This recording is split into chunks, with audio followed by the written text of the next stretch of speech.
各位你哋好，又係我，唔係律師，唔係會計師，我係公司拆彈師 LJ。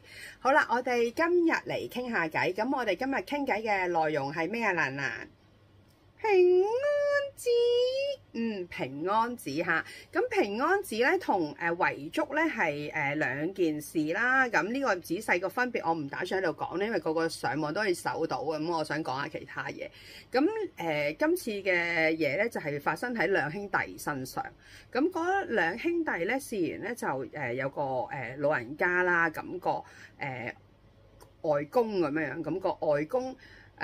就去到尾後醫院嗰陣時，一定都會問一啲老人家，你要唔要搶救啊？要唔要急救啊？如果佢有啲咩事，咁呢兩兄弟咧就話唔需要啦，唔搶救啦咁樣樣。咁好啦，咁兩個都同意啦。咁仲有啲咩官司咧？咁其後邊係咁嘅，因為咧後尾咧就發現咧呢個老人家係立咗張平安紙，而係將啲遺產咧係俾咗細佬嘅。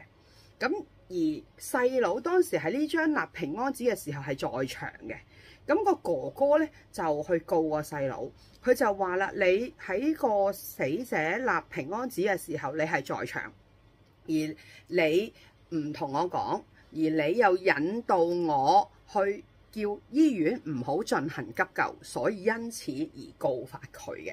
咁其實我唔知你哋有冇人留意啦。如果屋企係有人要立平安紙，而你係有機會係受益人嘅時候咧，你係唔應該出現嘅。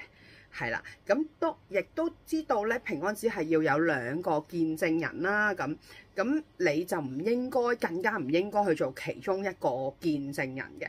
咁所以咧，有關平安紙仲有唔好接巢啦，唔好打釘書釘啦，咁嗰啲呢啲 minor 嘢啦，咁其他啲資料咧，你哋都可以喺網上揾到。咁我就唔喺呢度特別講啦。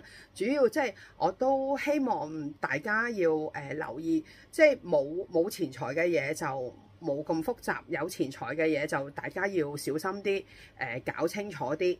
咁就有啲嘢係啲律師可以處理嘅，有啲嘢係你未必需要用律師處理，但係你要處理好咯。咁好啦，今日我就講到呢度。咁蘭蘭同大家一齊講咩啊？幫呢仔，係啦。咁好啦，講到呢度係咁先。